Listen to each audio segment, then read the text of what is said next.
നെന്മാറ ഇരട്ടക്കൊലപാതക കേസിൽ പ്രതി ചെന്താമരയുമായി തെളിവെടുപ്പ് പൂർത്തിയായി. എലവഞ്ചേരി അഗ്രോ എക്യുപ് എന്ന സ്ഥാപനത്തിലെത്തിച്ചാണ് പ്രതി ചെന്താമരയുമായി തെളിവെടുപ്പ് നടത്തിയത്. പോത്തുണ്ടി സ്വദേശികളായ സുധാകരനെയും ലക്ഷ്മിയെയും കൊലപ്പെടുത്തുവാൻ ഉപയോഗിച്ച കത്തി വാങ്ങിയത് ഇവിടെ നിന്നാണെന്ന് പ്രതി മൊഴി നൽകിയിരുന്നു. അയൽക്കാരിയായ പുഷ്പയെ കൊല്ലാൻ കഴിയാത്തതിൽ കടുത്ത നിരാശയുണ്ടെന്ന് നെന്മാറ ഇരട്ടക്കൊലക്കേസ് പ്രതി ചെന്താമര പറഞ്ഞു.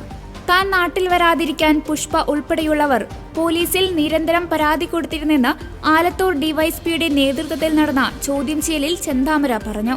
ചെയ്തത് വലിയ തെറ്റാണെന്നും പരോളിനെ ശ്രമിക്കില്ലെന്നും പ്രതി പറഞ്ഞു. രാവിലെ ചെന്താമരയെ പോത്തുണ്ടിയിലെത്തിച്ച് തെളിവെടുപ്പ് നടത്തി. ആലത്തൂർ കോടതിയിൽ പോലീസ് നൽകിയ അപേക്ഷയെ തുടർന്ന് ഉച്ചയ്ക്ക് 12ഓടെയാണ് പ്രതിയെ വിട്ടുകിട്ടിയത്. വൻ പോലീസ് സന്നാഹത്തിന്റെ സാന്നിധ്യത്തിലാണ് തെളിവെടുപ്പ് നടന്നത്. 8 വാഹനങ്ങളിലായി 400ഓളം പോലീസ് ഉദ്യോഗസ്ഥരെ സ്ഥലത്ത് വിന്യസിച്ചിരുന്നു.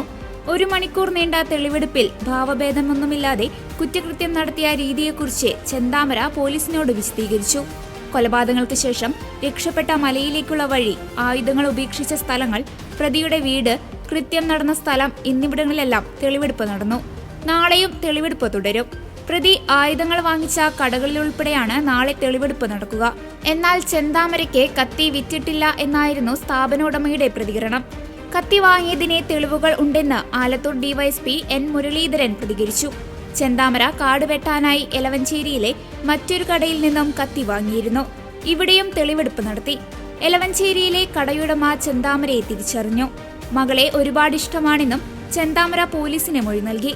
അയൽവാസിയായ പുഷ്പയാണ് തന്റെ കുടുംബം തകരാൻ പ്രധാന കാരണമെന്നും പുഷ്പ രക്ഷപ്പെട്ടെന്നും ചെന്താമര വെളിപ്പെടുത്തിയിരുന്നു. ഇതിനു പിന്നാലെയാണ് തന്റെ മകൾക്ക് വീട് നൽകാനുള്ള ആഗ്രഹം ഇന്ന് പോലീസിനോട് ചെന്താമര വെളിപ്പെടുത്തിയത്. അയാൾ അങ്ങനെ പറഞ്ഞാലും ആ വെട്ടുകത്തിയുടെ ബാക്കിൽ ഒരു നമ്പർ ഉണ്ട്, അവരുടെ കമ്പനിയുടെ. അത് നമ്മൾ നേരത്തെ കണ്ടിട്ടുള്ളതാണ്. അപ്പോൾ അവരങ്ങനെ പറഞ്ഞ് ഒഴിഞ്ഞു മാറാനൊന്നും പറ്റില്ല. പിന്നെ ഇയാൾ അതിനകത്തേക്ക് കടന്ന് ആ ലേത്ത് മെഷീൻ എവിടെ വെച്ചിരിക്കണമെന്ന് ഇയാൾ കാണിച്ചു. ഇയാൾ പോകാത്ത ഒരാൾക്ക് ലേത്ത് മെഷീൻ എവിടെയാണ്, അതിലെങ്ങനെയാണ് ഹോൾ ഇട്ടെന്നൊന്നും അറിയില്ലല്ലോ. മകൾക്ക് വീട് കൊടുക്കണം, മകളെ ഭയങ്കര ഇഷ്ടമാണെന്നും കൂടിയാണ് പുള്ളി ഇന്നലെ ചോദ്യം ചെയ്യലിൽ പറഞ്ഞു.